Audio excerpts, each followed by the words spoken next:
তো কয়েকদিন আগে এই মাশরুমের চাষ করানো হয়েছিল।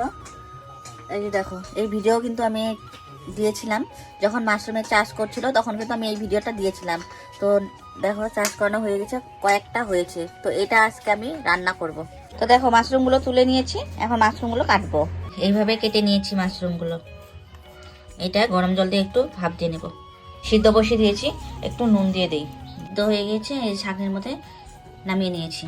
কড়াই গরম হয়ে গেছে, কড়াইয়ের মধ্যে তেল দিয়ে দিয়েছি আমি, সরষের তেল। দিয়ে দেবো গোটা জিরে, দিয়ে দেবো তেজপাতা। আমি একটা আলু কুচি কুচি করে কেটে নিয়েছি এইভাবে, এটা দিয়ে দেবো। পরিমাণ মতো নুন দিয়ে দেবো, হলুদ গুঁড়ো দিয়ে দেবো। এখানে আমি একটা টমেটো কুচি করে কেটে নিয়েছি, এটা আমি দিয়ে দেবো।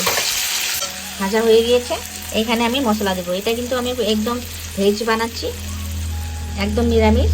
তো এখানে আদা, জিরা, লঙ্কার গুঁড়ো, কাঁচা লঙ্কা একসাথে বেটে রাখানো হয়েছে, তো সেটা আমি এর মধ্যে দিয়ে দেবো। এখানে কিন্তু আমি পেঁয়াজ রসুন একদমই ইউজ করিনি, একদমই নিরামিষ করছি। এটা ভালো মতন ভাজা হয়ে গেছে, এর মধ্যে আমি জল দিয়ে দেবো। জল দিয়ে দিয়েছি, এটা আমি ঢাকনা দিয়ে দেবো। তো ঢাকনাটা খুলে নিলাম আমি, এটা হয়ে গিয়েছে। এখন আমি এর মধ্যে দিয়ে দেবো এই মাশরুম, যে সিদ্ধ করে রেখে দিয়েছিলাম আমি মাশরুমটা। তো আমার মাশরুমটা হয়ে গিয়েছে কমপ্লিট। এখন আমি এর মধ্যে দিয়ে দেবো ধনেপাতা কুচি, দিয়ে এটা আবার আরেকবার নাড়িয়ে নিই।